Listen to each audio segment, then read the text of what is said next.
is new paint day. Illustrations by me. There is nothing that gets me more excited than new paints coming in the mail. So a viewer named Ula from Poland decided to tell me, hey look, I'm gonna send you some art. We're gonna show you here in just a minute.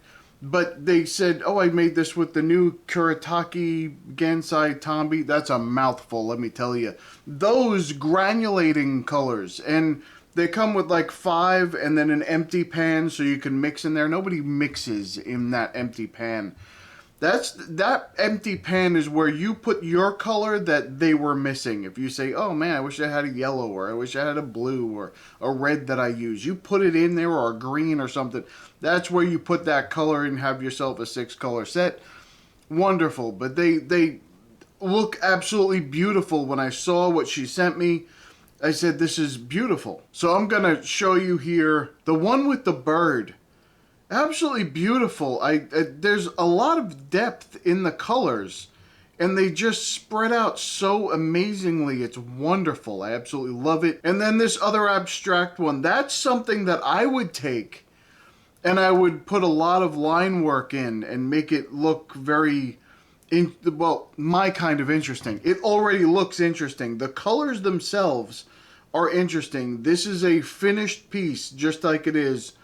And someone could say that is interesting to look at, but I would go and put a lot of ink on that and probably ruin it, because that's what I do. But Ola, thank you so much for sending this to me. I appreciate it.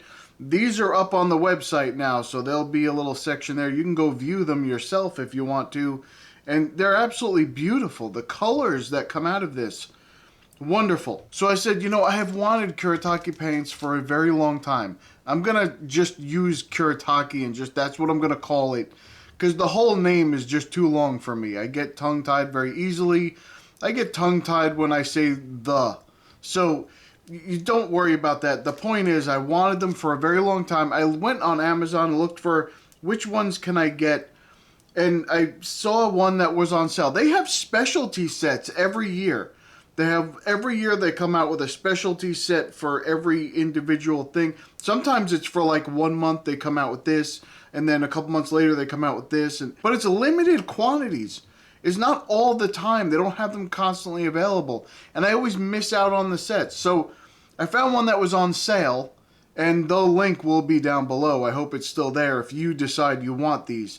But I didn't want to get the standard, split primary set, or just, this is a landscape set, but it's not really anything I would use in the landscape. So instead I said, let me get a specialty set that is unique colors that maybe I don't see all the time together. And I'm just going to use them as a set, just like that, which I don't usually like to do. See, usually when people put together their own sets, they list a lot of colors that I will never use and that I usually don't even like. But this set seemed pretty good, so I'm actually going to keep it together, except for we'll get into that. But anyway, I'm going to keep the colors together and use them that way, except for maybe one that I'm going to throw in the dumpster. But that's don't worry about that. And I hope that they're okay, because you know how I picked it out? I went by the propaganda sheet that comes with it. Oh, that's terrible. You see it online, you're like, oh yeah, those colors look great, and you get them, and that's not the color that they are. But we're going to see if they're the same colors as the propaganda sheet, because they sent one with it. And they seem to always use the same propaganda sheets. It's the same strip of color that goes from dark to light, but it's not really the right color. But I have to say, I know we're going to talk about all the properties of these, but I just have to say right off the bat, strike one and +1. So the strike one is, they came like this. This is wrapped in plastic. I knew it was in a cardboard box. That's not a problem. But open in a cardboard box. It's like 100 degrees today. I'm surprised this didn't just melt right out of the pan. It looks like maybe they're held in place. I can't really tell because I haven't opened it yet, but this is not okay. It's open. Close the box. Protect the paints. What if someone just stabbed it with a dagger and it would have went right through the pan? Not that the cardboard box would have held up any better, but it would have been better than just getting straight into the pan. Okay, I have to take that back. I just opened it up and I see that there's a plastic thing that holds it in place.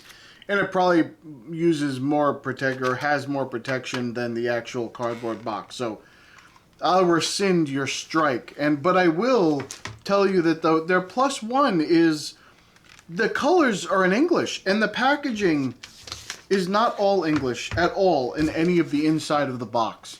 But on the sheet, on the propaganda sheet, there's English. I can read it. I know what every bit of it says. Can you see the propaganda? Look at it. I bet you none of those colors look like that. You can't even tell me they do. Okay, so there's not a lot of colors here. There's 12 colors. I'm going to swatch them out, talk about them a little bit. I know I'm going to bring up some things right away that are negatives, but they're not really negatives if you know that they're negatives. You can use them the way they need to be used, and they're fine. And then I will see if I can paint some. Now, okay, I'm going into, you know, that last video where I was talking, not the last one, but a couple ago, I was talking about people who say that they bought the stuff with their own money. You should never trust them, which means you should never trust me. Apparently I upset someone. I didn't mean to. It just happens. It always happens to me. I just always happen to say something. Someone takes it the wrong way. Look, I don't take myself very seriously. You all know that. And so when I say something, I'm having fun with a YouTube channel. Anyway, don't worry about it. But it broke down into a completely different conversation that I didn't know anything about. I went looking. That's a rabbit hole right there. I'm staying away from that idea right there. That's too much going on for me. So I'm going to paint with these. And I know someone said that they hate when someone just gets something they haven't done any research on, and then they try and tell you how to use it. But I'm not telling you how to use it. I'm going to tell you how I'm going to use it and see if it works for me. Now, I already know a lot of the features of these paints because I've looked at them for a very long time. I've really wanted a set of the Kuretake.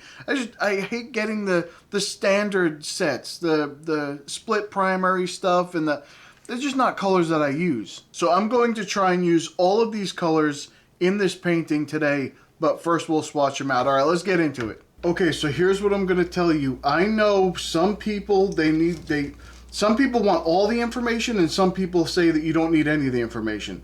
I'm right in the middle. Here's what I'm saying. This is the most important information that the company can share with you. Now, it is not anywhere near, there's no information on these colors. It doesn't say anything here. It does have the name, which I can appreciate. And it has the number, which correlates to the name on their website. Again, here, they have the number and the name, but that's it. That's it. There's no information about it. You go on the website and it tells you the pigment colors. Now, a lot of people say these are not light fast paints, but we're going to go through some of these and see if we can figure that out. If you can get this information here, you can tell whether something is going to last a little while or not. You may not be able to tell the exact light fastness of it, but you'll be able to tell whether you should only use it in your sketchbook or whether you can put it in something that you're going to sell to someone else. And that's the only reason that I look at light fast information. I want to know if it's something I can sell to someone and not feel bad. They hang it up on the wall, they level it out, they try and make it straight, and then they turn around and they walk back to look at it and it's faded and gone. I don't like that. I like to make sure that when I sell something to someone, it's going to last a little while. So that's that information. And they don't tell you. What they do say that this stuff, and it says it on here, it says that these are basically, you can use these as gouache, or these are mostly opaque. This whole set is opaque from what I understand. So you can use it as a gouache or a watercolor if you dilute it a little bit more. But these are going to be opaque colors. So they might not tell you in the information, but they're telling you in the info section. They're not listing it with the paint color. They're just telling you these are going to be opaque. They don't list whether they're granulating or not, or whether they're staining or not. But listen, that all of that information, whether something is opaque or transparent, or staining or non-staining, or granulating or non-granulating, all that information can be found by using the paints. The more you use them, the more you'll figure that stuff out. So that's not a big concern for me. I'm so happy that on their website that they listed these at least, so I can make some decisions based on that. A lot of them use this PW6. It's the white, and it's in a lot to make them opaque. I don't have a problem with that. I don't mind that PW6. So It's not a problem. Okay, we're gonna start with this natural beige here. And it's a pretty light color. That's fairly light. I think that's a, yeah, and it's gonna be, it's gonna go very well on top of something, but it's gonna be fairly light. If you put it on white paper, that's fine. I have no problem with that. The way that I would use that would be to mix it with something to make it more pastel, or maybe use that like that and just see what happens. It's gonna dry a little bit darker anyway, so let me get some water down there. And I can't tell if it moved, but it looked like the water moved, but I can't tell if the color moved because it's a light color that you can't see. So we'll come back to that later and see if I can see if it moved or not. The next one's going to be the rose beige. Again, a very light color. These are pretty pastel, so I might have to lower the light a little bit so that you can actually see them here. But yeah, these are pastel colors. All right, let's get a little bit of water here. Let's see if that's gonna move. Again, it looked like the water moved, but I can't tell if the paint moved because it's too light. That's okay, don't worry about that. So let me go over a couple things because I'm skipping out on a bunch of information here. So the PW6, of course, is the titanium white. That's the white that we use in gouache when we mix stuff with gouache. And yeah, these are getting darker. These are definitely getting darker, and I can see them a little better now. Still can't see the watered out areas yet, but that's okay. Don't worry about that. But these are decent. I can see those colors very easily. So the PY42 is the yellow iron oxide. It's some companies use it for like an ochre color, but or like a golden ochre color or something like that. So, but that's a normal pigment paint that I see all over the place. It has an ASTM rating of 1, which means it's entirely light fast. Normally, I'm saying normally, I have not tested these paints, and I'm not gonna stick them in the window for 6 months. I'm not gonna do it. I refuse. Yeah, and it has a blue wool scale of 8, just like the white does. The blue wool scale of 8, which means it's entirely light fast. So this color is probably light fast, but I have no idea. I have heard. So I have done some research on this company, and what artists say. Let me reverse that. I've done some research on what people say about these paints, and they seem to say that they are not light fast at all. And then the other half of the artists say that they are entirely light fast based on the pigments. And I don't know what they are, but here's what I do know. I know that I've wanted to use these colors for a very long time, these paints for a very long time, and I'm going to use them. So that's what I know so far. Now this one uses the same 2 pigments, but then it adds this 48.3. I have never seen a PR 48.3. I don't know if I've ever seen a PR 48.3. And this seemed to be very popular in this set. They use that 48.3 a lot, but the PR 48.3, I'm gonna butcher this name, but it's an Ergolite red 2BY. I don't know what the BY means, but that doesn't matter. All I know is that it has a 3 in the AS. It's basically not light fast at all. So this color could end up looking like this color after a couple of months. You have no idea. You stick it up on a wall, and it turns into that color. So sketchbook only, I would say, if that's the color you're trying to go for. Now we're going to get to this cherry blossom, and you can tell how opaque that is. These are all very opaque. You can tell it just as soon as you put it down on the paper. You can tell that it's very, very opaque, and that's okay. I don't mind. Like I said, I like opaque watercolor. It does not bother me at all. And this one uses the same that Ergolite red and a PW6. So it's, again, this is going to end up looking more white when it fades. So sketchbook only for this color. Okay, and let's do this lilac here. Again, very, very opaque. You can tell it's like a lavender color. It's very nice. I love the names because I can understand what they are.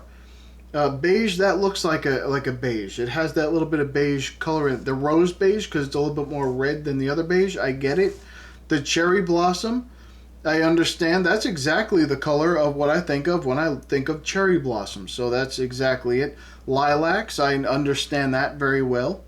Let's put down some water here and see if we can see some things move here. And yes, it moves through the water. It spread quite nicely. It looked like the ripple that I was getting on these other ones, but I couldn't see them because they were too light.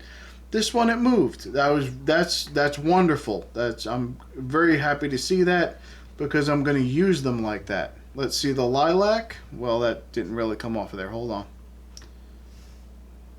That didn't move as much. That one pretty much stayed put, and that is okay. No problem with that. So they went the long way. I've never seen anybody go quite that long of a roundabout way to get the color lilac. So they have white in there again to make it opaque.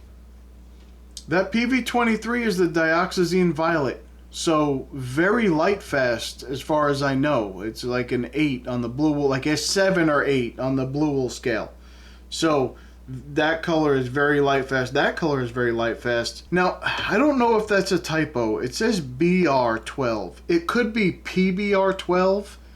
If it's a PBR12, which I've never seen in watercolor ever, it's called Cassell Brown. There's not even a rating on light fastness for it. So I don't know if that's actually what it is. I don't see a brown in here, but it could be. Sometimes you don't see the colors that they put in there and they just end up that way. But if I was going to guess, I would say that that's supposed to be a PR12, which is a permanent Bordeaux colored. It has a light fastness of 2, which means that so far everything here looks good when it comes to light fastness so far. Now, some companies call this like a rubine color or a naphthol color, depends on, or some people just call it a Bordeaux. It just depends on what company you're looking at. But it's not a terrible color. It seems to be pretty good. Now this PB1 is a Victoria blue, and that is terrible light fastness. It's not light fast at all. So if you had these colors and this one faded, it would go more, I guess, more red leaning. That blue that makes it that purple would fade out of it. So I don't think that is, I wouldn't say that that's a light fast color. If you're looking to get that color at the end of when you're painting, you know, you want to look back after a couple of years and see that color, you have it up on the wall? Probably not. Now, I know a lot of people will say it doesn't matter, the light fastness doesn't matter. It's important to know the pigments just for that reason. You can decide whether the pigments in there are light fast, and if it does fade, which way it's going to fade. And some people say, oh, it doesn't matter, everything's not light fast. No, some stuff is. I have stuff up on my wall that's been up on my wall for a long time, and it is still up on my wall, and it still looks as good as the day I put it up there. And then I have other things that I put on a wall that fade, and they look terrible after a couple of years, and I gotta throw it out like everything else in my house. So I like, when I charge people money, I want them to get what they pay for and then keep it for as long as they want. All right, let's look at this Horizon Blue, which is a beautiful baby powder blue. I don't know how else to explain that. It's I guess you could use that in a sky, but you can tell that white's in there. That's just how that is. You can see that it's not even trying to hide it. So it has the white, and this says it has the phthalo blue green shade in it, the 15-3. So if that's phthalo blue and that's white, that's entirely light fast. As far as I'm concerned, that's an 8 on the blue wool scale for both of them. They should stay that color forever. But they are very light. It's a very light color, and it doesn't seem to be staining the brush like I would expect the phthalo, so it's probably more white in it than not. Again, it doesn't, when you dilute it like that, it spread a little bit, but as it goes out, it fades off real quick. So I would say that maybe this way is not the best way to use these paints. But maybe more full strength or just slightly watered out is fine. Now we have cobalt, what they're calling cobalt blue. I have to say that this is not a cobalt blue. At least it doesn't seem to be the cobalt blue, because it says that it's the PB29, which is the ultramarine blue. That's you donkey. I can't believe you did that. That's terrible. You don't call something a cobalt when it's not. And then it has the phthalo blue in it to the green shade. So it does pull it back. I'm not saying that this is an ultramarine color. It looks like a cobalt blue. But not if it's using that pigment. It's not going to be. So, and it doesn't move at all in the water. That's fine. So it does look just like a cobalt blue. Either maybe they screwed up. Maybe that's not the correct pigment in there. Maybe it's supposed to be the PB28 and that's what's supposed to be in there.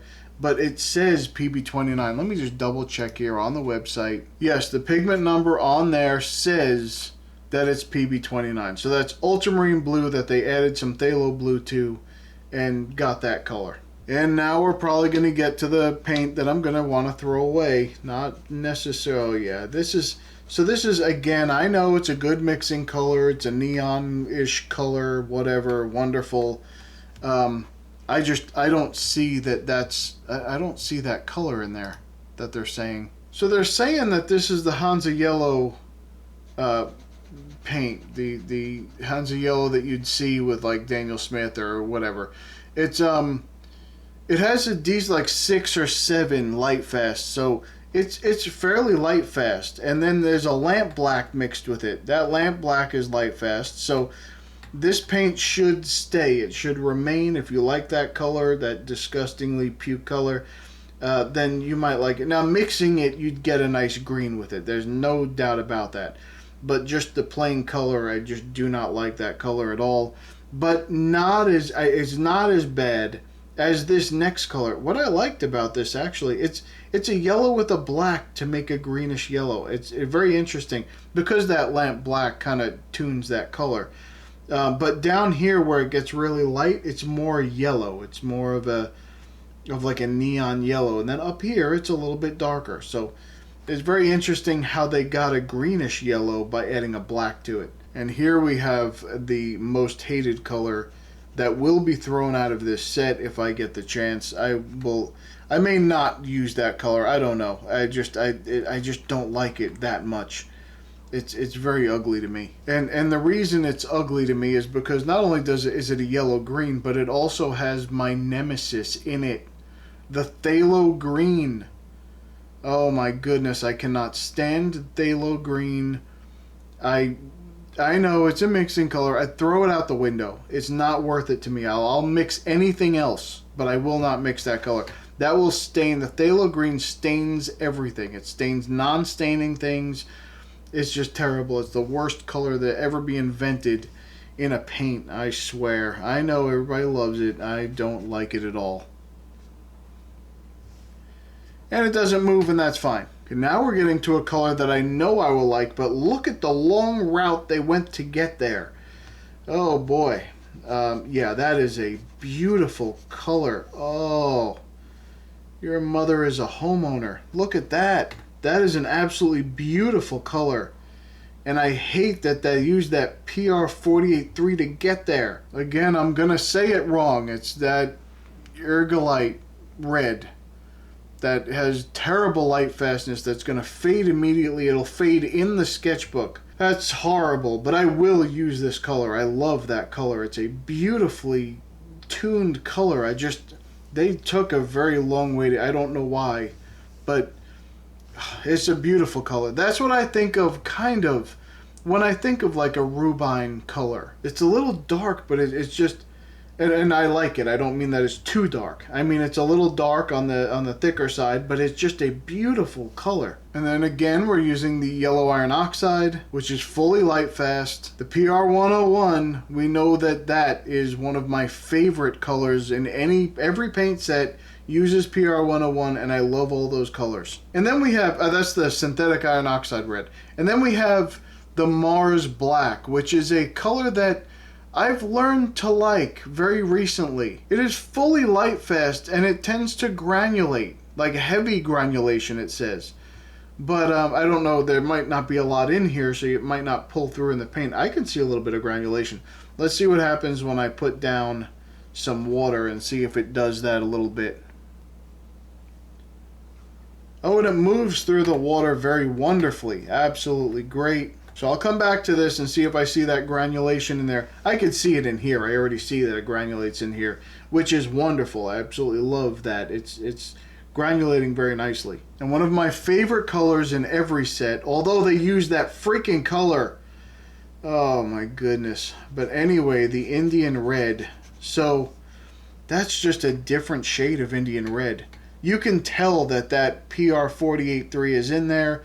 It's a completely different shade of Indian red than any other Indian red that I have. I'll wait to see when it dries, but I'm pretty sure that's what it is. It has that red iron oxide again, and it has the Mars black again. So it just doesn't have that yellow in it. But Indian reds, and yeah, it moves through the water just like every other Indian red that I've ever seen. It's a good flower. It has a good flow rate, but it's a very pretty color. You can tell it has this undertone in some of this lighter area here, and it's also granulating. So that's nice too.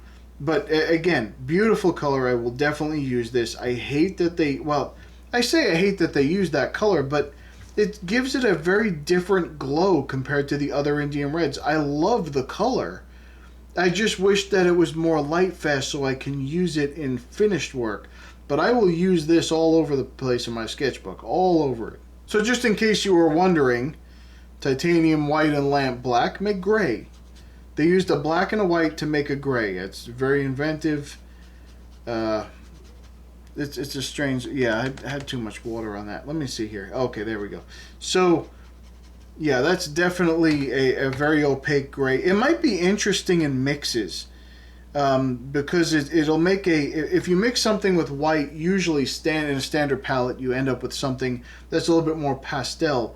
But if you have that black in there to tune it down, it may come off a little bit like a darker shade of that thing. That's something definitely to check out. Let's see what it does in the water.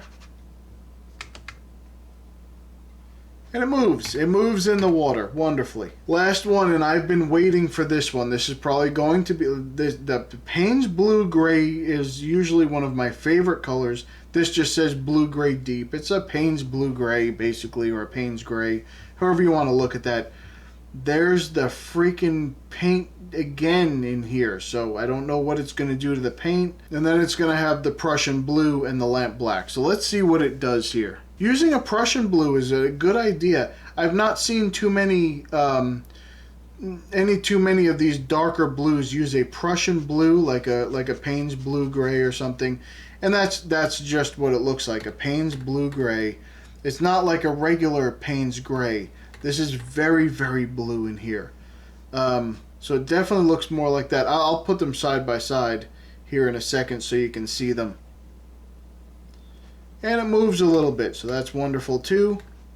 It should be a little granulating, I think. I could be wrong about that, but I think so. I don't even really think there's a whole lot I want to compare here, but a couple of them I do. This is a buff titanium from Daniel Smith. And then you have their natural beige. So it's not it's not the same thing, but they're going for a similar idea where you have an off-white color that you're mixing in instead of a pure white color. And that's really what this one is used for, and that's what this one is used for as well. You're very rarely, you're not gonna put this just by itself. I will, because I'm a moron.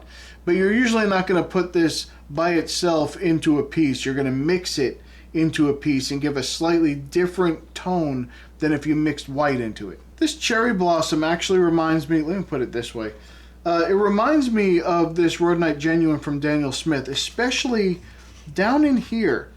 Down in this area, well, let me get that back. Okay, there we go.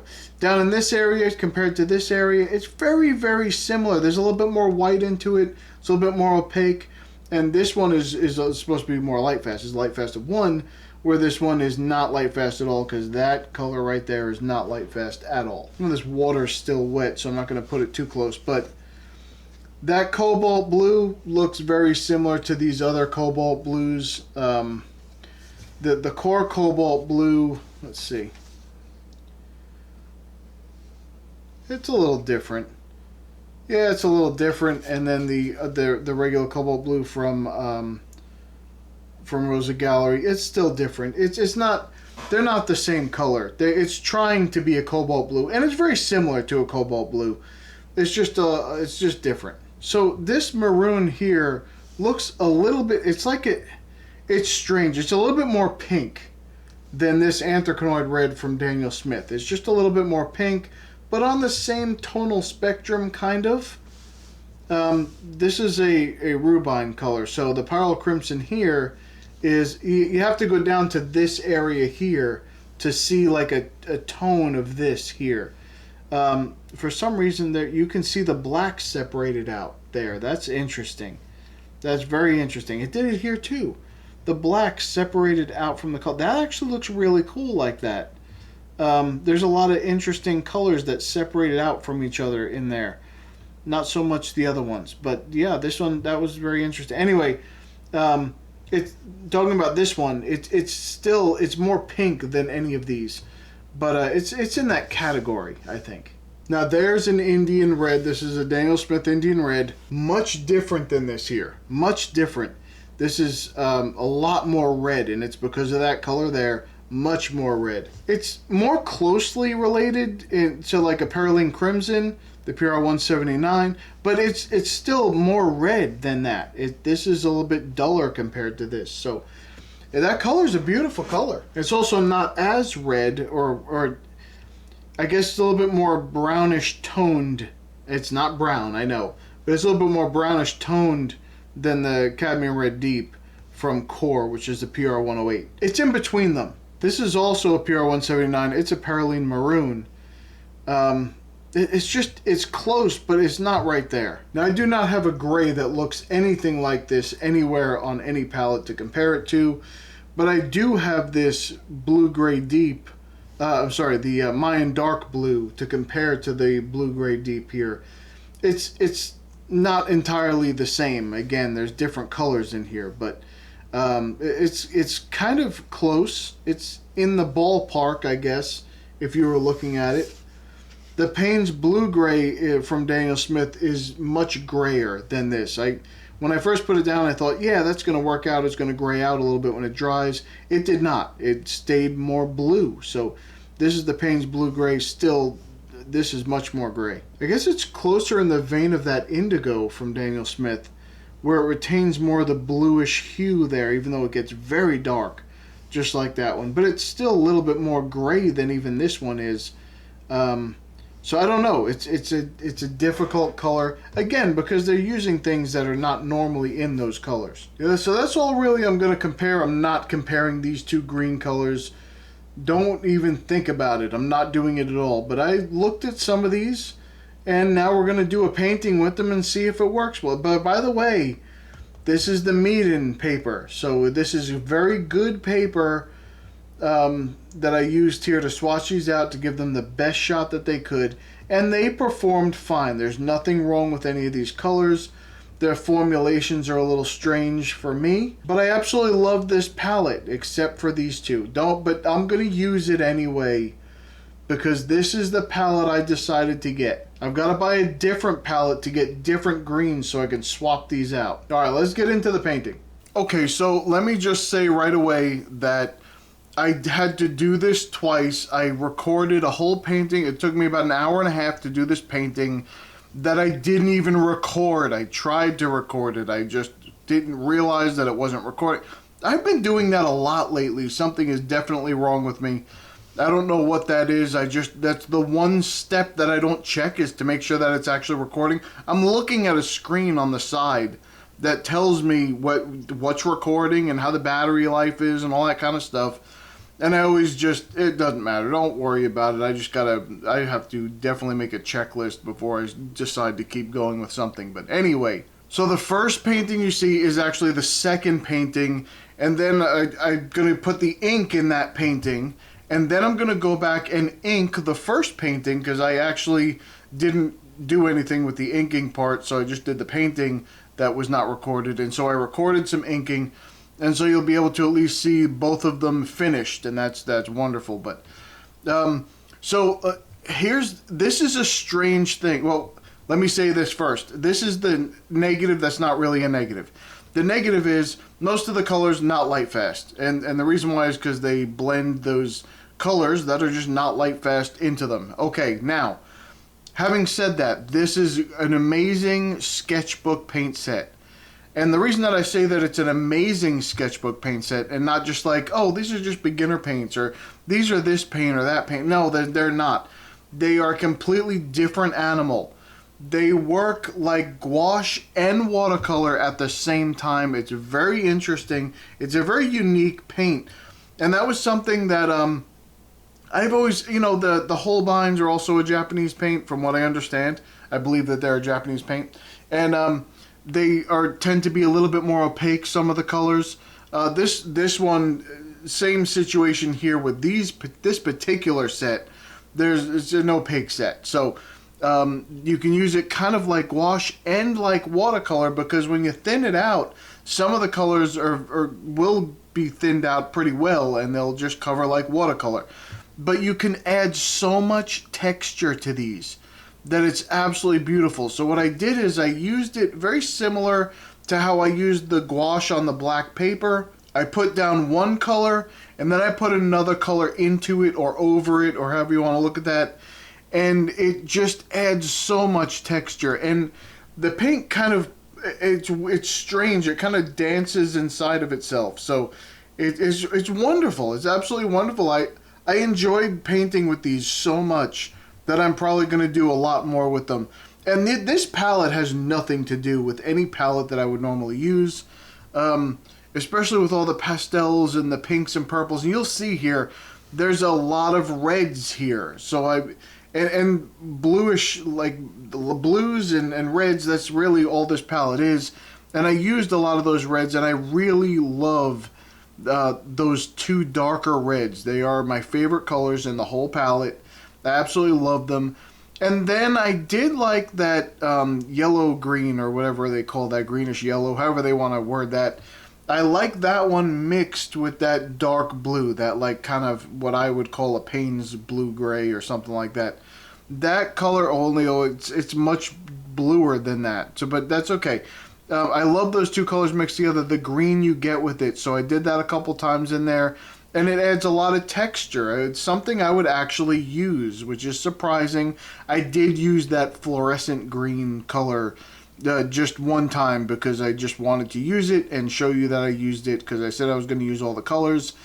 But I did not enjoy it. I do not like that color. Even though it looks very similar to the other one, it's still very different. The undertone, it's hideous. Anyway, the gray is another unique one. I thought I'd like that one a lot more.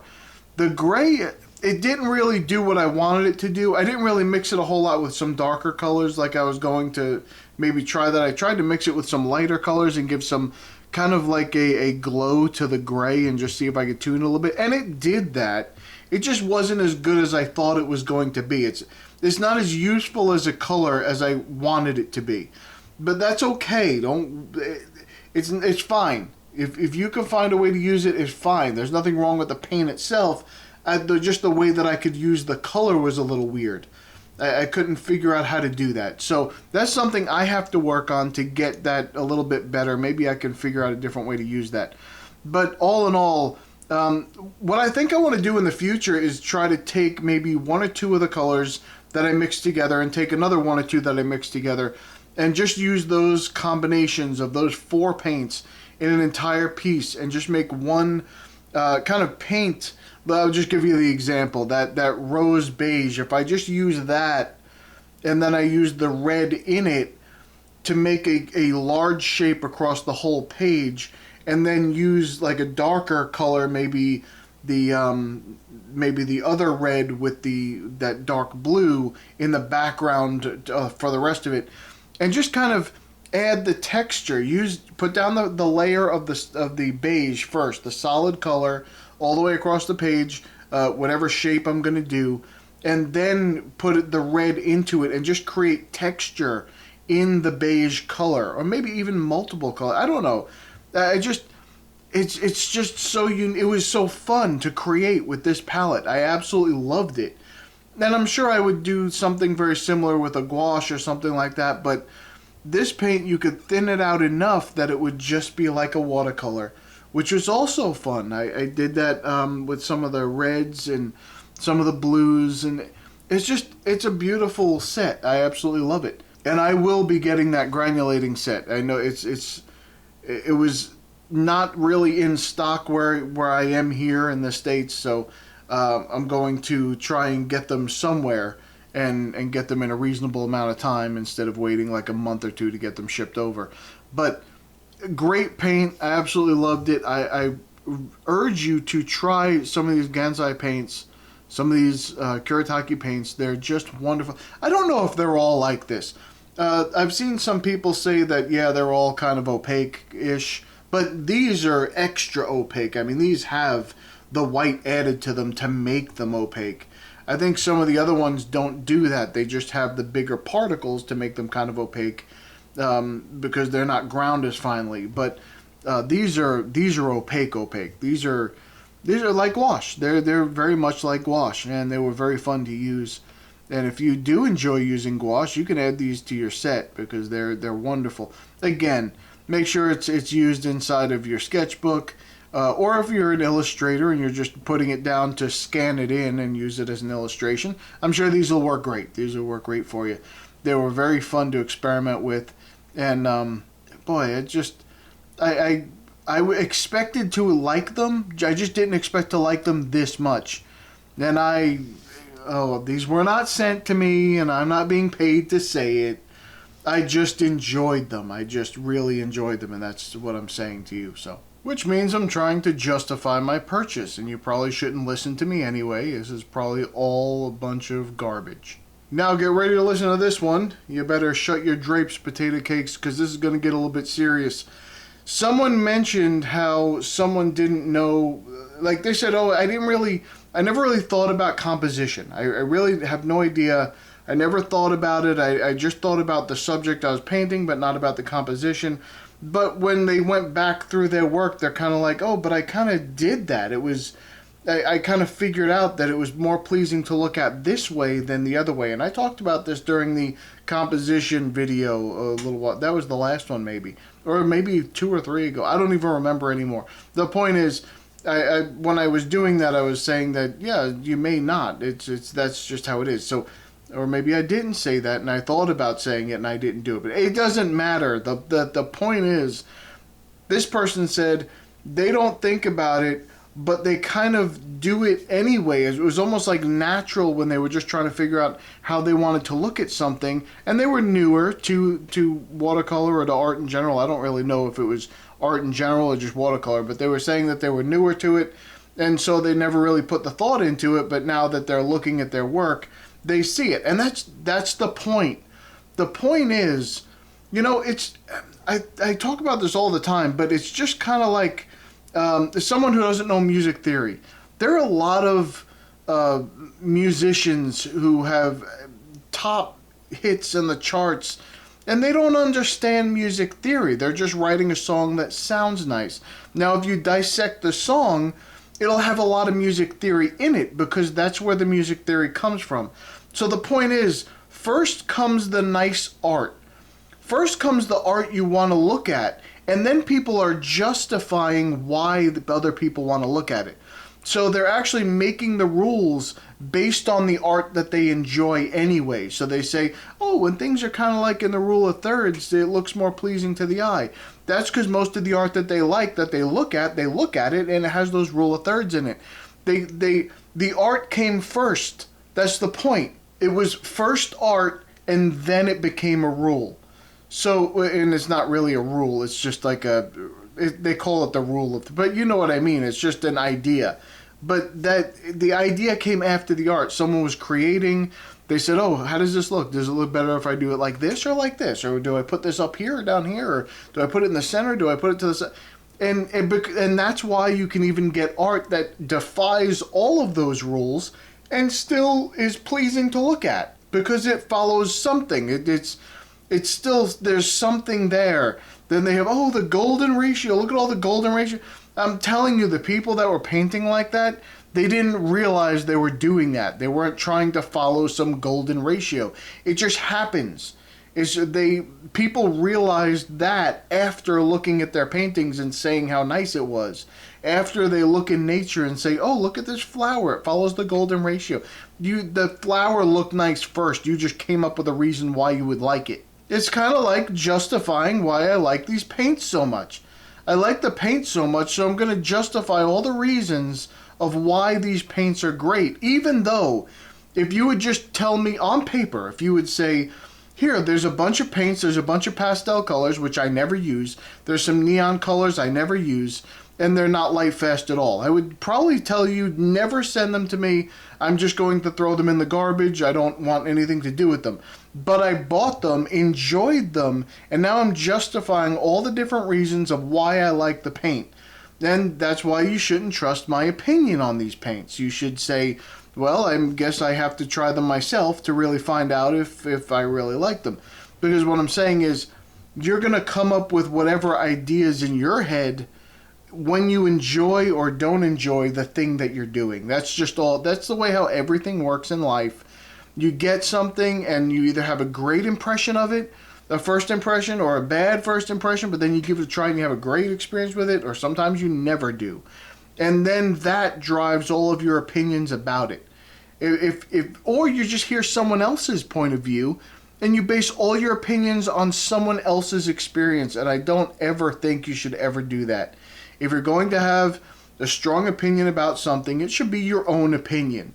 Don't say, well, I don't have a very, very strong opinion about this because, it has nothing to do with me. You can form an opinion on something yourself. You don't have to just listen to what everyone else says. That is not the point of this video. I'm way off topic already.